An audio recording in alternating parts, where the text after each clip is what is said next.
આજરોજ કલેક્ટર સાહેબશ્રીની કચેરીએ એક રજૂઆત લઈને આવ્યા હતા, જેમાં ખાવડા બની પચ્છમનો જે વિસ્તાર છે એ વિસ્તારમાં આજે આપણે દુઃખ સાથે કહીએ તો 15 જેટલા આશાસ્પદ યુવાનોના અકસ્માતે મૃત્યુ થયેલા છે। સાથે સાથે બન્નીની કહેવાય ને કે કિંમતી ભેંસો જે 250 જેટલી મૃત્યુ પામે છે।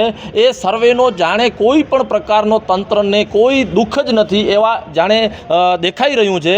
હું ચોક્કસ અહીંથી જિલ્લા ટ્રાફિકને કહીશ કે જ્યાં મલાઈ દેખાય છે ત્યાં તમે 4 રસ્તે ઊભા રહી અને જે નાના લોકોને હેરાન પરેશાન કરતા હો છો, તો ખાવડા બની પચ્છમમાં જે ઓવરલોડ ચાલી રહ્યું છે, એલઈડીની લાઇટો લગાડીને જે વાહનો દોડી રહ્યા છે, દારૂ પીને પણ જે લોકો ડ્રાઈવરો ગાડી ચલાવે છે, તો પોલીસની પણ આંખ નથી ઉઘડતી। તમે જે તે જગ્યાએ જઈ અને તમારું કાર્ય મલાઈપૂર્વક લેવા માટેનું કરતા હો, તો આવી જગ્યાએ જઈ અને તમે શું કામ કાર્ય નથી કરતા, એ ચોક્કસપણે તમારી એક ગંભીરતા છે। આજે આ કલેક્ટરશ્રીને એ જ જણાવ્યું છે કે સાહેબ, ત્યાં આજે 15 જેટલા લોકો યુવાનો મૃત્યુ પામ્યા હોય અને એના પગલે કોઈ પણ પ્રકારના પગલાં ન લેવાના હોય તો આ તંત્રની મોટી એક ખામી છે। ત્યાં રેતી ચોરી થઈ રહી છે, મીઠાનો કાળો કારોબાર ચાલી રહ્યો છે, એના કારણે ખૂબ સ્પીડમાં ગાડીઓ ચાલે છે અને ગાડીઓના અડફેટે યુવાનો આવે છે અને ભેંસો આવે છે અને તેમના મૃત્યુ થાય છે।